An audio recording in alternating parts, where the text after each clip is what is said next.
Hello. तो आज हम सीखेंगे environmental education by Arpita Subhash Gharat, environmental science.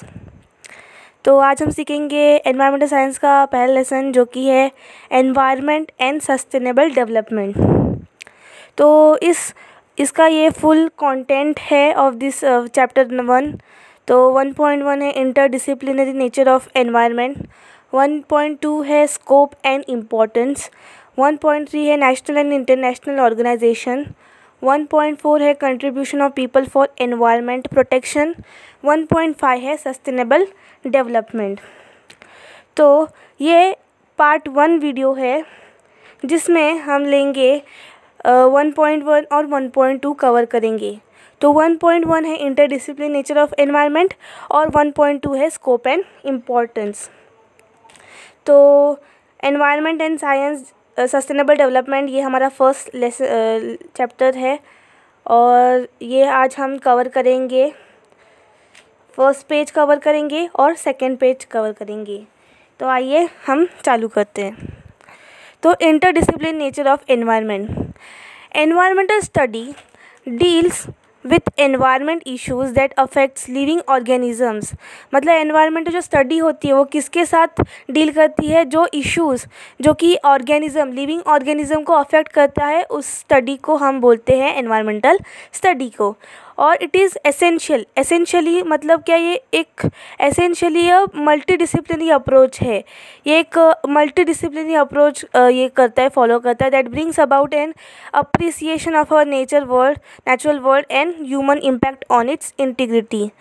तो the word environment is derive from the French word environ meaning surroundings, that is everything around us is surrounding environment.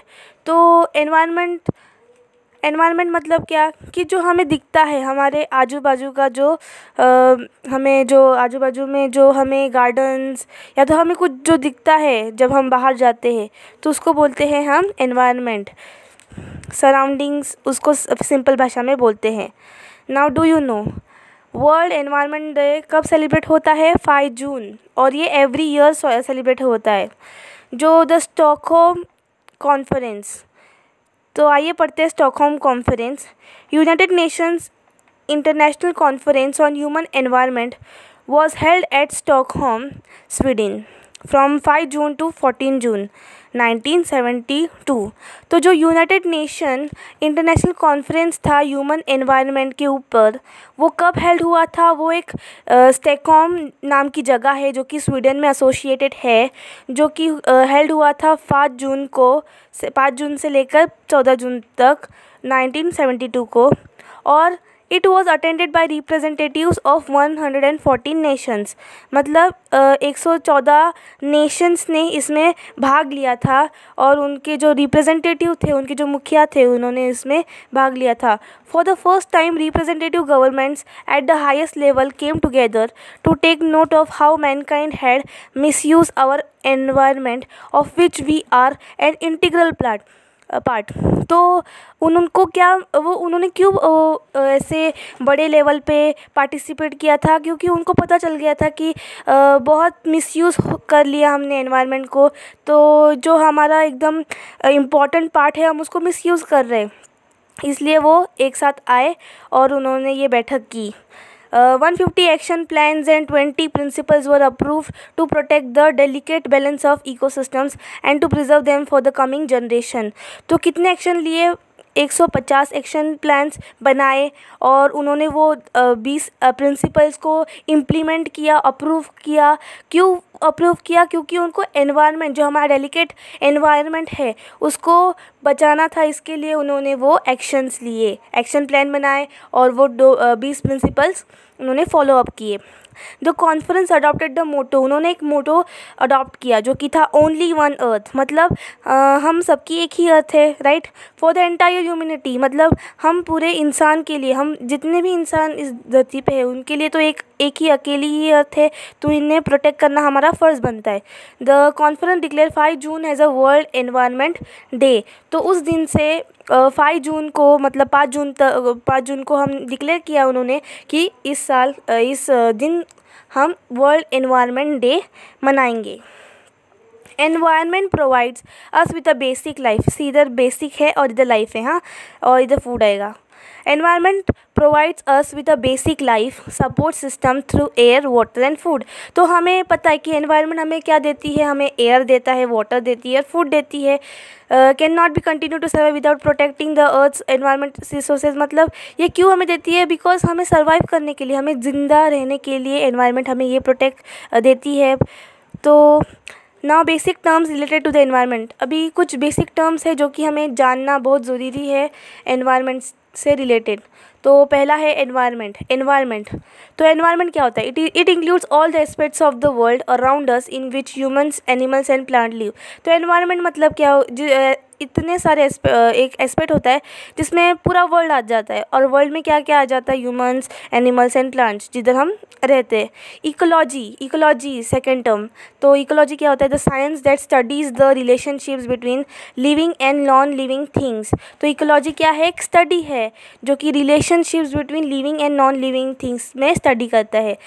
जो हम living और non living things का जो रिलेशन होता है, जो study उस रिलेशन पे कैरी ऑन होती है, उस साइंस को हम इकोलॉजी बोलते हैं। और it studies the structure and function of nature.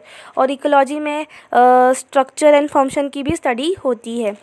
Now environmental science, जो कि वो है विषय, ये हम विषय पढ़ रहे हैं। तो एनवायरमेंटल साइंस क्या होता है?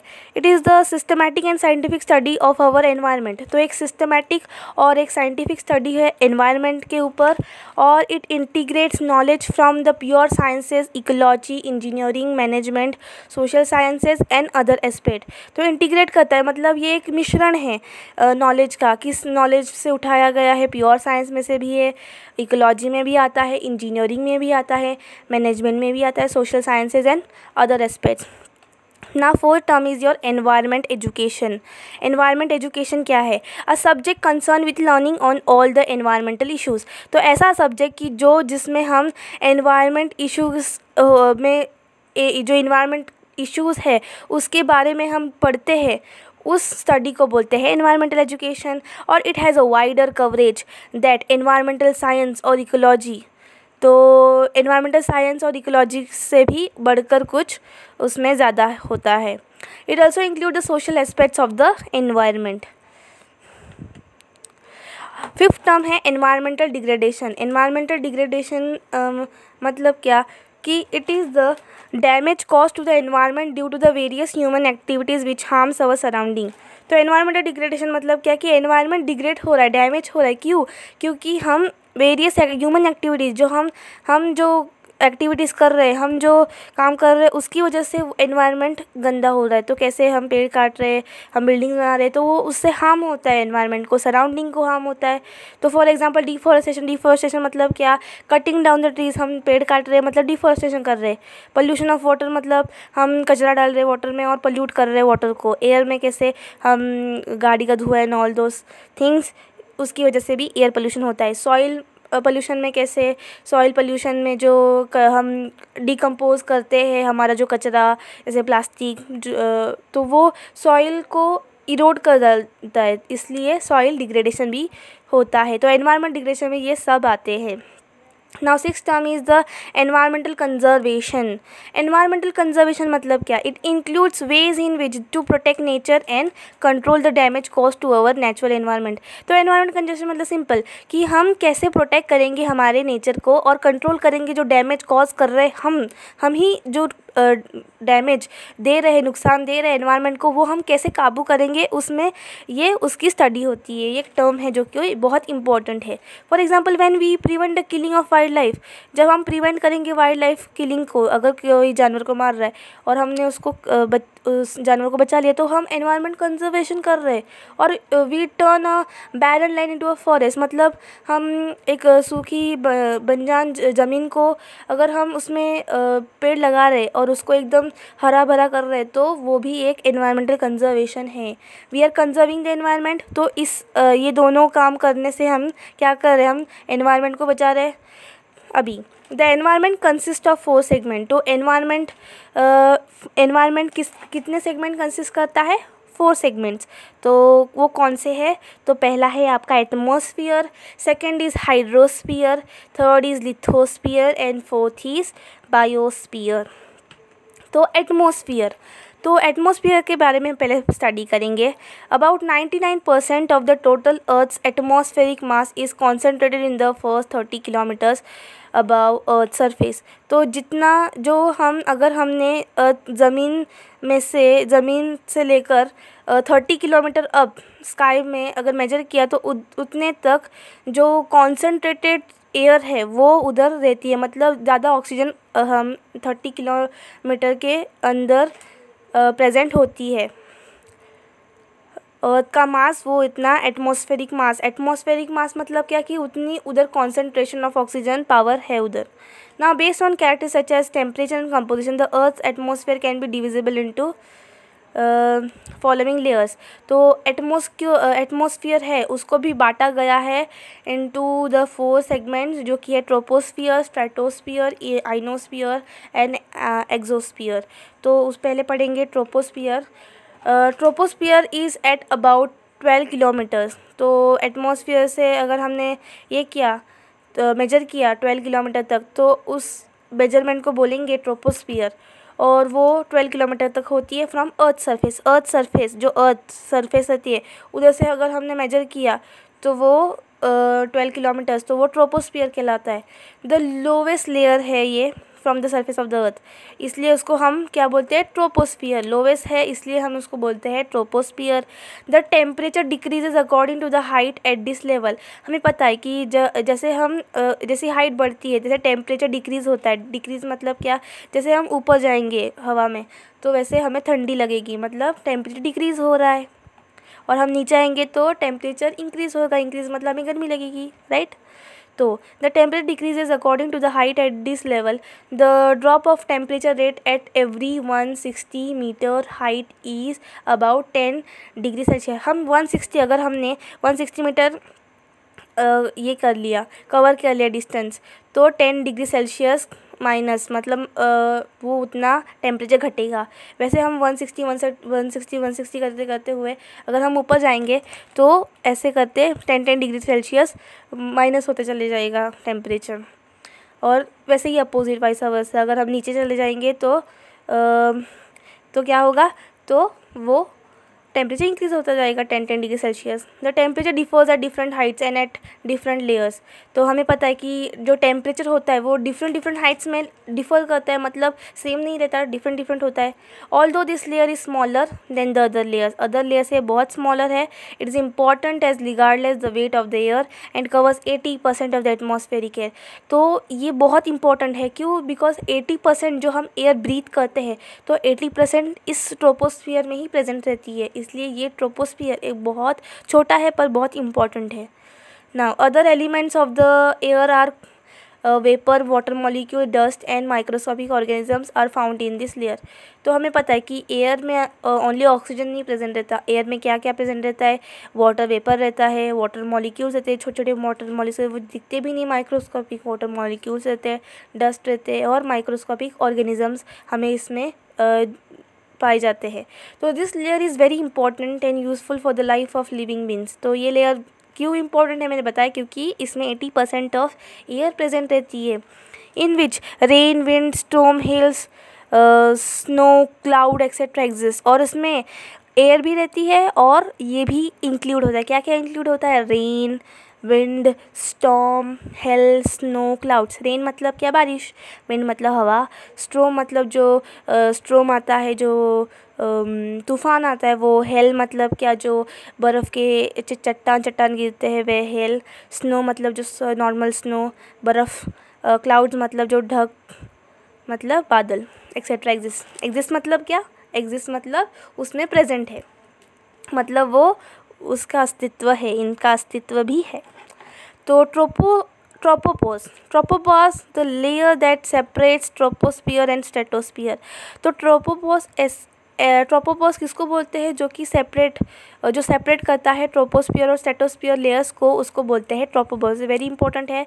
तो tropopause the layer that separates troposphere and stratosphere layer is called as tropopause which is at 2 to 3 kilometres above the troposphere. तो ये ट्रोपोपॉज किधर रहता है, ट्रोपोस्फियर के 2 से लेकर 3 किलोमीटर तक के ऊपर रहता है। हम it is an umbrella like coat of air which has stable air. ये एक अम्ब्रेला जैसा रहता है। अम्ब्रेला मतलब एक अम्ब्रेला मतलब वो कवर करेगा ट्रोपोस्फियर, मतलब ऊपर रहता है मतलब कवर करेगा ट्रोपोस्फियर को। तो एक अम्ब्रेला टाइप रहता है जिससे स्टेबल एयर रहती है।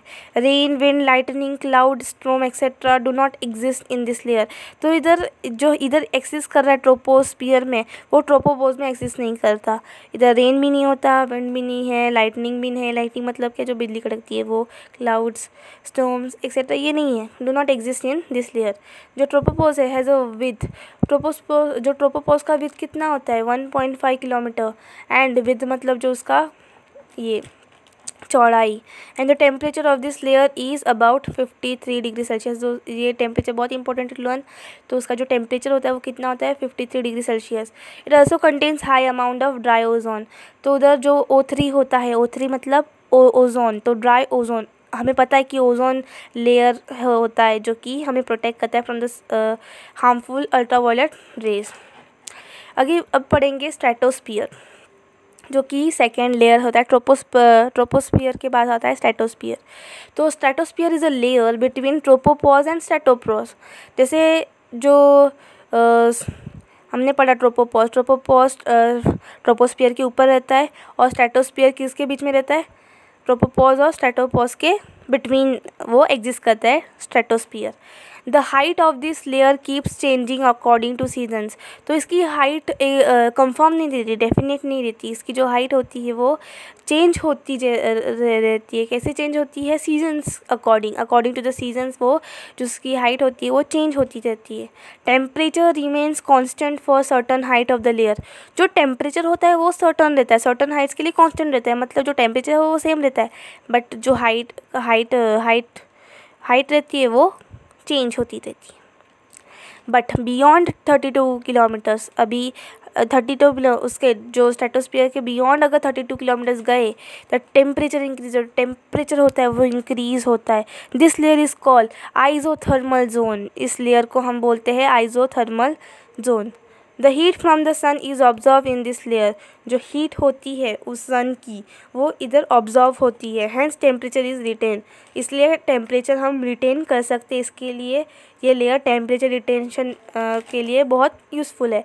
The extension of this layer is much higher in the summer than in the winter. जो एक्सटेंशन होता है मतलब जो इसकी हाइट होती है वो समर में ज़्यादा रहती है स्ट्रेटोस्फियर की, और विंटर में कम रहती है। क्यों, बिकॉज मैंने बताया कि ये ऑब्जर्व करता है हीट को, तो समर में बहुत हीट होती है इसलिए उसका जो ये होता है हाइट रहती है वो बहुत ज़्यादा रहती है। The air in this part of the atmosphere is sparse. जो स्पार्स मतलब क्या, बहुत कम। तो एयर होता है इस पार्ट में ऑफ दिस एटमोसफियर, एटमोसफियर का पार्ट है ना ये, तो इधर बहुत कम रहती है। Humidity, dust, clouds etcetera are not exactly the same. जो ह्यूमिडिटी होती है, डस्ट रहता है, क्लाउड्स, ये इधर सेम नहीं रहता, एग्जैक्टली सेम नहीं रहता। अभी ozonosphere is a layer of ozone which cover at the height of about 20 to 35 kilometers from the surface of the earth. अभी ओजोन लेयर जो कि स्ट्रेटोस्फियर के, ओजोस्फियर जो एक लेयर होता है जो कि ओजोन से भरा हुआ रहता है, वो किधर हमें पाया जाता है, किस हाइट पे, 20 to 35 किलोमीटर्स के हाइट पे हमें ओजोनोस्फियर रहता है, जो कि जिसमें ओजोन पूरा भरा हुआ रहता है। और हमें पता है कि ओजोन क्या होता है, क्या करता है ozone. When the ultraviolet radiation from sunlight comes in contact with oxygen they are process and ozone O3 gas is produce. तो ओजोन लेयर पहले कैसे प्रोड्यूस होती है वो बताया गया है। जब जो अल्ट्रावायलेट रेडिएशंस होता है सनलाइट में से, जब वो ऑक्सीजन के साथ कांटेक्ट में आते हैं तो वो O3 प्रोड्यूस करता है। और ये O3 जो प्रोड्यूस होता है वो बहुत अच्छा होता है। क्यों अच्छा होता है? Because ozone layer observe the harmful ultraviolet rays radiated from the sun. जो सन रेडिएट करता है हार्मफुल, मतलब वो ओनली अच्छे किरणें भी भेजता है पर बुरी किरणें भेजता है। बुरी किरणें का नाम क्या है? अल्ट्रावायलेट रेज़ जो कि बहुत हार्मफुल रहता है, हमें स्किन बर्न हो सकता है, स्किन कैंसर हो सकता है। इसलिए जो ओजोन लेयर होता है वो ऑब्जर्व करता है harmful ultraviolet rays radiated from the sun and the temperature होता है ओजोन लेयर्स का इंक्रीजेस, इसलिए ओजोन लेयर में टेम्परेचर बहुत ठंडा कूल रहता है।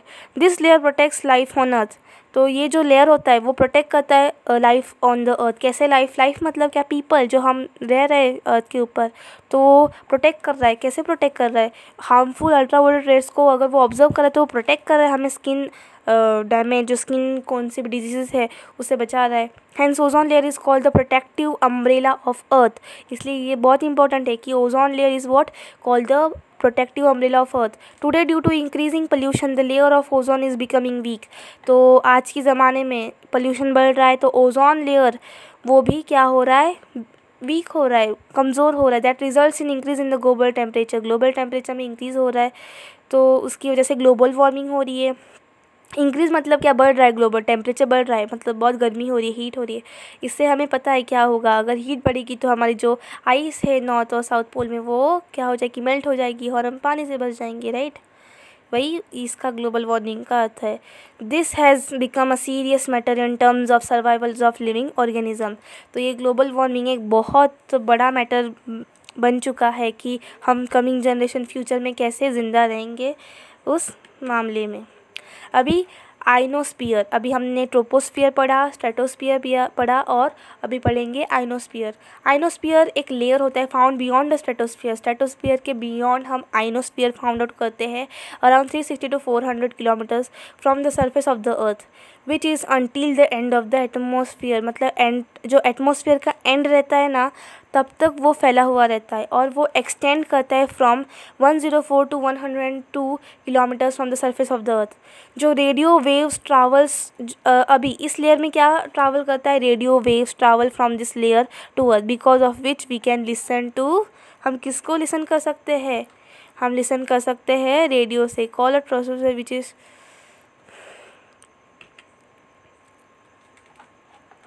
तो हमने ये पढ़ा।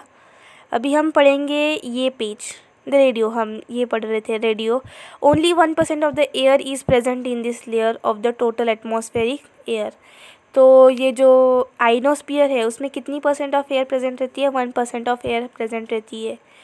उसके बाद mesosphere extends about up to 85 kilometre from the stratosphere, stratosphere अगर हम और डीप जाए तो स्ट्रेटोस्फीयर है, स्ट्रेटोस्फीयर एक्सटेंड क्या कर रहा है, मेसोस्फीयर एक्सटेंड कर रहा है 85 किलोमीटर तक and top mesosphere call mesopause and it's coldest part of the earth atmosphere, temperature averaging about -130 degree Fahrenheit जो कि है -90 डिग्री सेल्सियस।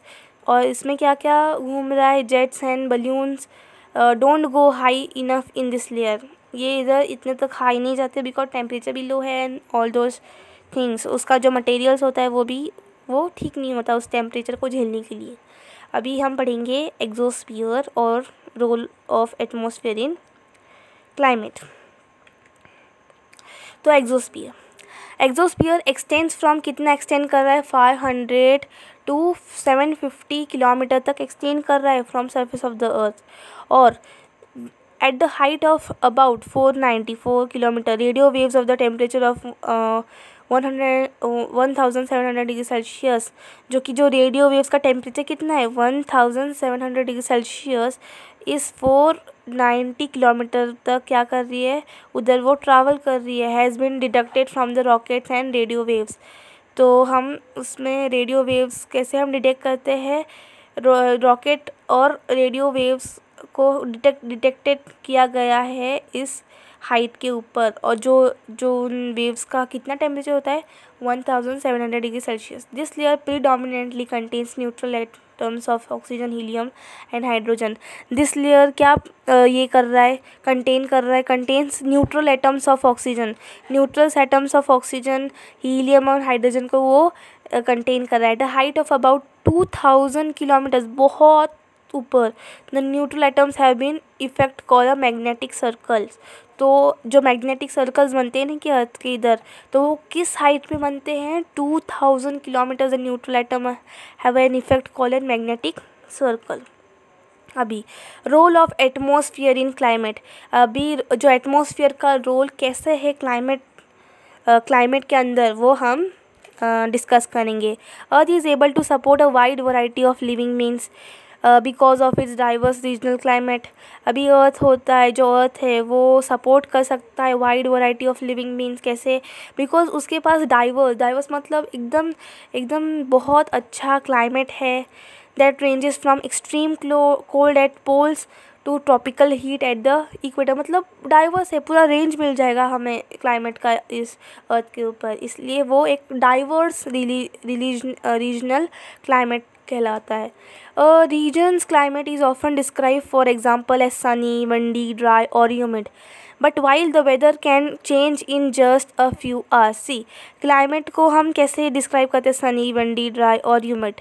बट जो वेदर रहता है वो तो, जो वेदर होता है वो कांस्टेंट नहीं रहता, वो 1-2 घंटे में बदलता रहता है, फ्यू आवर्स में बदलता रहता है। Climate changes over a longer span of time. तो क्लाइमेट जैसे वेदर जो बस फ्यू आवर्स लेता है चेंज होने में, पर क्लाइमेट बहुत टाइम लेता है। स्पैन मतलब क्या? बहुत टाइम लेता है। स्पैन मतलब एक period of time, longer period of time. Span मतलब क्या? Period of time. तो एक बहुत लॉन्ग पीरियड लेता है क्लाइमेट चेंज होने में। अभी earth's global climate is an average of regional climates. तो जो अर्थ का जो ग्लोबल क्लाइमेट है एक एवरेज है रीजनल क्लाइमेट का। Today we are experiencing unusually rapid warming. The scientific consensus, जो साइंटिफिक कंसेंसस है, is that the greenhouse gases are increasing because of the human activities and trap heat in the atmosphere. तो हमारा जो consensus है, किसके ऊपर consensus है? कि ग्रीन हाउस जो गैसेस है वो इंक्रीज़ होते जा रहे हैं ह्यूमन एक्टिविटीज़ की वजह से और ट्रैप हीट की वजह से।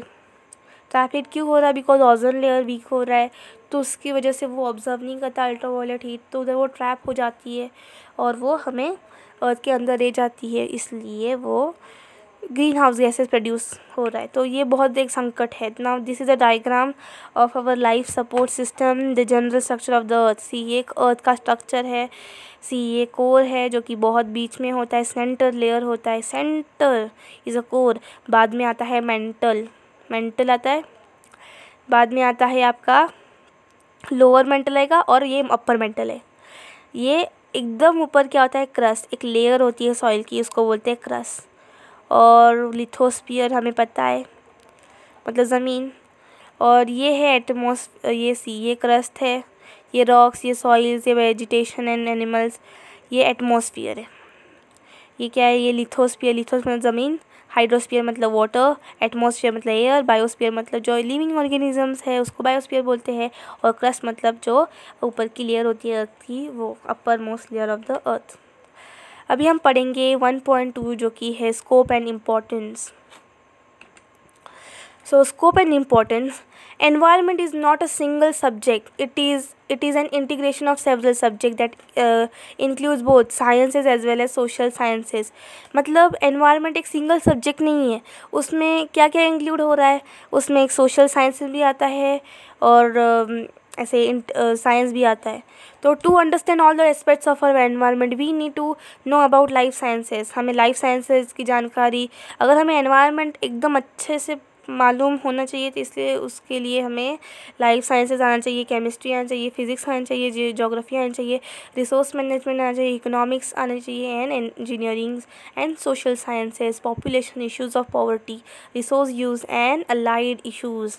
तो ये सब की नॉलेज हमें होनी चाहिए। अभी ये हमें पता है क्या होता है। केमिस्ट्री मतलब क्या? Study of chemicals. Physics is study of physical activities.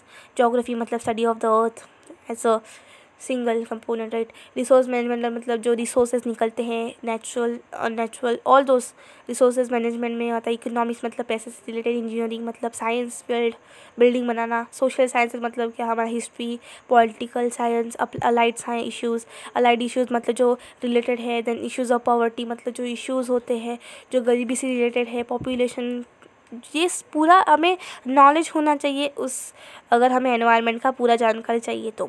दस the scope of environment education is extremely wide. इसके लिए हम इसको छोटा नहीं बोल सकते कि एनवायरनमेंट एक सिंगल सब्जेक्ट है, ये एक वाइड रेंज है जो कि हमें कवर करना है। And cover some aspect of nearly every major discipline. एक डिसिप्लिन एवरी मेजर डिसिप्लिन को वो कवर करता है। If we study the natural history of the areas in which we live, we would see that our surroundings were originally a natural landscape such as forest, rivers, mountain, desert, marine environment और a combination of these elements. तो अगर हमने history में natural history पढ़ी तो natural history में क्या था, पहले पूरा हम ऐसे किसी का इतिहास तो नहीं पढ़ते थे, पहले हम नेचुरल लैंडस्केप पढ़ते थे, forest, rivers, mountain, deserts, marine environment के बारे में पढ़ते थे। तो वो एक्चुअली एनवायरनमेंट से वो लिंक है। Most of us live on landscape, right, हम ज़मीन पे रहते हैं। That have been profoundly modified, मतलब वो मॉडिफाई की हुई है, वैसे हम एकदम लेवल की हुई ज़मीन पे रहते हैं, right, by the human beings, जो ह्यूमन बींग ने किए लेवल इनटू विलेज, टाउन्स और सिटीज़। कौन सा भी देखो, जो हम जिधर रहते हैं वो लेवल की हुई ज़मीन रहती है। We get our food supply from surroundings villages which in turn are dependent on natural landscape such as forest, grasslands and rivers for resources. मतलब जो हमें खाना किधर से मिलता है, जो विलेज में से मिलता है, और विलेज को किधर से मिलता है, नेचुरल लैंडस्केप, जो नेचुरल लैंडस्केप जो है उधर से, जैसे फॉरेस्ट हो गया, ग्रासलैंड, फॉरेस्ट मतलब जंगल, ग्रासलैंड मतलब भी जंगल जैसे ही रहता है, एंड रिवर, ग्रासलैंड ऐसे एक लैंड होता है जिधर ग्रासेस रहते हैं, उसको ग्रासलैंड बोलते हैं।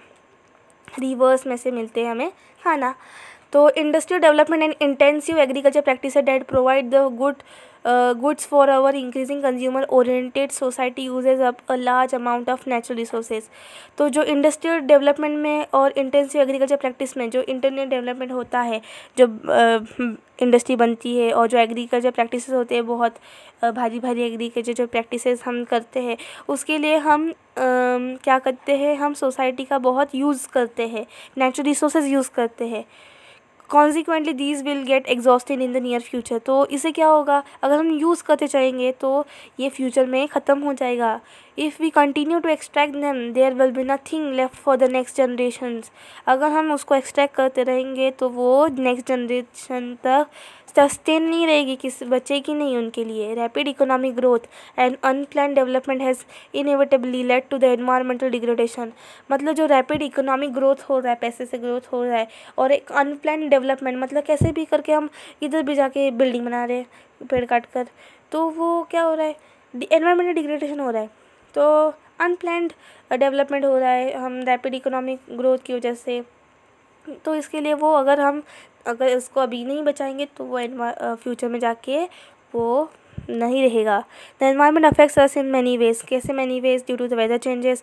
जो एनवायरनमेंट हमें अफेक्ट कैसे करती है, अगर वेदर चेंज होगा तो हम अफेक्ट होते हैं। क्वालिटी ऑफ एयर, अगर हमें अच्छी क्वालिटी ऑफ एयर नहीं मिलेगी, मतलब अगर हमें इनफ क्वालिटी एयर नहीं मिलेगी, हमें अगर सांस लेने में जितनी चाहिए उतनी हवा नहीं मिलेगी तो हम नहीं ज़िंदा रह पाएंगे। एंड वाटर, और जितना चाहिए उतना वाटर नहीं मिलेगा तो हम जिंदा नहीं रहते। इसलिए एनवायरनमेंट अफेक्ट करता है मैनी वेज में। They in turn affect the natural environment often negatively. और हम क्या कर रहे हैं, हम नेगेटिवली उसको अफेक्ट कर रहे हैं। वी कट ट्रीज और थ्रो अवे आवर गार्बेज। हम कचरा फेंक रहे हैं, which has an adverse effect on the environment. In the industrialise era, industrial era में क्या, that we live in today. Industrial era मतलब क्या कि अभी का जो टाइम है इंडस्ट्रियलाइज, जो कि इंडस्ट्रियल्स है, building every component of our environment such as air, water और food are impacted by industrial activities. जो कि अभी इंडस्ट्रीज़ है तो वो सब एयर, वाटर और फूड को क्या कर रही है, बर्बाद कर रही है, ख़राब कर रही है। इंफ्रास्ट्रक्चर डेवलपमेंट, जो इंफ्रास्ट्रक्चर बिल्डिंग्स हो रही है उसमें से भी वो ख़राब हो रहा है। पॉपुलेशन एक्सप्लोजन, वो भी ख़राब कर रहा है। पॉल्यूशन भी ख़राब कर रहा है।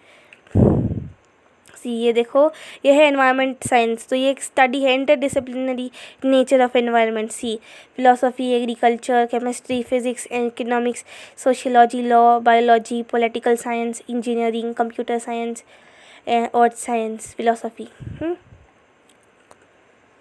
अब पढ़ेंगे how can contribute to our environment. हम कैसे कंट्रीब्यूट करें हमारे एनवायरनमेंट को। तो कंट्रीब्यूट करना मतलब हमें अगर प्रोटेक्ट करना है तो हमें कैसे उसके लिए हम खुद कैसे उसमें ये करें, योगदान दें। तो first is gain knowledge about various types of environmental problems and different environmental hazard. तो पहले तो क्या गेन करें नॉलेज कि कैसे एनवायरमेंट प्रॉब्लम्स हो रहे, उसके क्या उसके हज़ार्ड्स है, उसके क्या इफ़ेक्ट्स है। हज़ार्ड मतलब इफ़ेक्ट्स, हज़ार्ड्स मतलब बहुत बहुत डेंजरस, एनवायरमेंट को डेंजर कर रहा है, ऐसे हज़ार्ड्स को हमें उसके नॉलेज पहले होनी चाहिए। By creating concern and respect for the environment, हमें क्या करना चाहिए, हमें ऐसे पोस्टर बनाना चाहिए ऐसे कि काटो मत ट्री, हमें कंसर्न, हमें लोगों को अवेयर करना चाहिए कि इससे ये पेड़ काटने से क्या क्या उसके नुकसान है, उसको कैसे हमें कैसे नुकसान होगा। ऐसे begin to appreciate and adopt the ideas of development without destructions of the environment. हमें अप्रिशिएट करना चाहिए कि कौन अगर अच्छा काम कर रहा है, मतलब एनवायरनमेंट को प्रोटेक्ट कर रहा है, तो हमें उसे बढ़ावा देना चाहिए। Play an effective role in protecting the environment by understanding and following environmental laws. तो उसके लिए पहले हम खुद इफ़ेक्टिवली रोल प्ले करना चाहिए। हम खुद को एक एकदम जानकार इंसान के साथ जानकार इंसान समझ कर हमें एनवायरनमेंट लॉज जो होते हैं उसको हमने करना है। क्या उसको हमने एनवायरनमेंट लॉज को हम खुद समझकर इम्प्लीमेंट करेंगे तो लोग भी हमारा देखकर करेंगे। Learning by doing can be achieved in the environment by doing experiments at micro and macro levels with air, water, soil, plants, animals and their interactions with each other. तो लर्निंग, अगर हम ऐसे सीखते सीखते अगर हम कुछ एनवायरनमेंट को कंट्रीब्यूट कर रहे हैं अच्छा, तो वो माइक्रो हो या छोटा हो या बड़ा हो, माइक्रो बड़ा लेवल पर हम कुछ तो बचा रहे, मतलब air, water, soil, plants, animals को हम किसी से बचा रहे, पोल्यूशन से, डिस्ट्रक्शन से। अभी एनवायरनमेंट एजुकेशन एंड अवेयरनेस, तो since 1970 many national and international conference have been held. तो सिंस 1970 की बात है, बहुत नेशनल और इंटरनेशनल कॉन्फ्रेंस हेल्ड हुए थे। क्यों हेल्ड हुए थे? To enhance the environmental awareness. Awareness मतलब क्या? जानकारी, एनवायरनमेंट के ऊपर जानकारी को सब और इंसानों के मतलब सब देश में पहुंचा सके, इसके लिए वो ये कॉन्फ्रेंस हुआ था। नेशनल हुआ था, इंटरनेशनल मतलब पूरे देश में और विदेश में भी। However most people recognise the urgent need for more information and action through environmental education. क्यों उनको ऐसा करना पड़ा? क्योंकि उन्हें पता चला था कि एनवायरनमेंट बहुत हार्म हो रहा है, तो हमें ये स्टेप उठाना पड़ेगा। India is one of the major countries have large number of NGOs। NGO मतलब क्या? Non governmental organisations working on environmental awareness campaign. तो इंडिया ऐसा एक मेजर कंट्री है कि जिधर बहुत NGOs है। NGOs मतलब जो प्रोवाइड करता है, प्रोटेक्ट करता है इंसान को, एनिमल्स को विदाउट टेकिंग एनी मनी। तो पैसे न लेकर जो एनवायरनमेंट को बचाता है, एनिमल्स, ह्यूमन बींग्स को बचाता है, वो NGOs कहलाता है। तो ये बहुत बड़ी बात है कि इंडिया में NGOs बहुत है। तो role of mass media and various public institution that further environment awareness is a key to better environmental management. जो रोल है मास मीडिया का, वेरियस पब्लिक इंस्टीट्यूशन का, that further environment awareness is a key to better environmental management. जो mass media मतलब newspaper, TV and various public institution, तो जो role था उस समय उन्होंने बहुत एक की प्ले किया था कि उस टाइम पे उन्होंने यूज़ किया और एनवायरमेंटल अवेयरनेस को ये सब देश और विदेश में पहुंचा सकें। इसलिए this will need to integrate economic long term growth with the needs of environmental conservation. This will need, तो ये एक नीड था और वो फुलफ़िल हुआ था। Increasing population, urbanisation and poverty had generated pressure on natural resources and led to environmental degradation. अभी जो इंक्रीज़ हुआ है पॉपुलेशन, जो इंक्रीजेस, बहुत पॉपुलेशन बढ़ गया है। अर्बनाइजेशन मतलब क्या? कि विलेज को छोड़कर लोग अर्बन एरियाज़ मतलब सिटीज़, शहरों में जाके रह रहे, तो उससे भी जो सिटीज़ का है, शहरों का पॉपुलेशन भी बढ़ गया है एंड उसकी आबादी बढ़ गई है। पॉवर्टी मतलब गरीबी बढ़ गई है, इसके लिए वो एनवायरनमेंट डिग्रेडेशन हो रहा है। मतलब क्यों? ये सब इंक्रीज़ होने से सबको चाहिए ज़्यादा रिसोर्सेस, तो इतने पीपल्स को अगर हमें पहुंचाना है खाना, तो इसके लिए नेचुरल रिसोर्सेस का प्रेशर बढ़ता है, क्योंकि ज़्यादा नेचुरल रिसोर्स चाहिए, इतने सारे है। इसलिए to prevent environment from further degradation, honourable जो सुप्रीम कोर्ट था, honourable supreme court of India has ordered and initiated environmental protection awareness programmes through government and non government agency. तो जो ऑनरेबल सुप्रीम कोर्ट इंडिया का है, उन्होंने क्या initiate किया था, एक protection awareness program, environment protection awareness program initiate किया था through government and non government agencies से, जिन्होंने क्या किया, must take part in protecting an environment. Environmental pollution can not be prevented by laws alone. तो उनको पता चला कि एनवायरमेंट पोल्यूशन लॉज के एक अकेले प्रिवेंट नहीं हो सकता, उसके लिए पब्लिक पार्टिसिपेशन, मतलब पब्लिक का भी हाथ होना ज़रूरी है। उनका participation is very important, is equally important for environmental protection. Environment education एक प्रोसेस होता है, is a process of learning by giving an overall perspective of knowledge and awareness of the environment. It sensitizes the society about the environmental issues and challenges. Individual must develop relevant skills, expertise and must be able to provide appropriate solution। मतलब क्या कि environment education एक process होता है learning का, कि हम awareness, knowledge environment के बारे में ये करें, लर्न करें, और जो उस चैलेंजेस और इश्यूज़ फेस हो रहे उस सोसाइटी को बताए और उसके लिए कुछ सॉल्यूशंस ढूंढे। तो वो एक था। अभी स्टेप्स ऑफ एनवायरमेंटल एजुकेशन, तो उसके लिए भी टर्म्स है। First term is the knowledge, provide individual with information to acquire basic understanding of environment, it associate problems and their solution. मतलब क्या, अगर हमें एनवायरमेंट एजुकेशन प्रोवाइड करना है तो कैसे प्रोवाइड करेंगे, उनको नॉलेज देखिए, उसकी बेसिक इंफॉर्मेशन उनको समझा, एनवायरनमेंट क्या होता है, उसका प्रॉब्लम्स क्या फेस कर रहा है एनवायरनमेंट, और उसके सोल्यूशन बताए।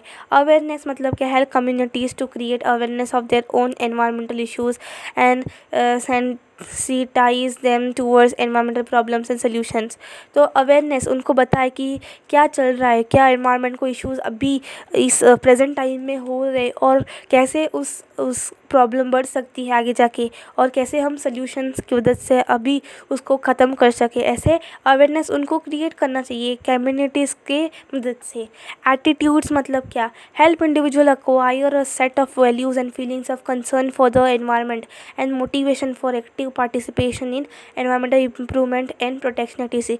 मतलब हमारे एटीट्यूड्स उन इंडिविजुअल्स की तरफ कैसे होना चाहिए, एकदम एक्टिव होना चाहिए, मतलब मोटिवेशन से भरा हुआ कि पार्टिसिपेशन करो, इम्प्रूव करो, प्रोटेक्शन एक्टिविटीज़ आप फॉलो करो। ऐसे हेल्पफुल एटीट्यूड के साथ अगर करोगे तो एनवायरनमेंट प्रोटेक्ट हो जाएगा। Skills, develop skills for identification of problems and provide solution for environment management. अगर हमें एनवायरमेंट मैनेजमेंट करना है तो हमें भी एक स्मार्ट होने की ज़रूरत है, हमें स्किल डेवलप करनी पड़ेगी, जिससे क्या हो जाएगा कि हम एनवायरमेंट मैनेजमेंट कर सकें। Values, imbibe and inculcate values and the needs for conservation of natural resources. मतलब वैल्यूज़ को हमें खुद के अंदर पहले ढालना होगा। इनकलकेट मतलब क्या, खुद के अंदर आना, उस वैल्यूज़ का पहले महत्व समझना कि एनवायरनमेंट क्यों हमारे लिए इम्पोर्टेंट, हम खुद के लिए ऐसे सोचो कि खुद के लिए क्यों इम्पोर्टेंट है। इम्बाइब एंड इनकलकेट मतलब खुद के लिए क्यों इम्पोर्टेंट है, ऐसा सोचो, ऐसा वैल्यू हमारे बीच में आना चाहिए, अंदर से आना चाहिए,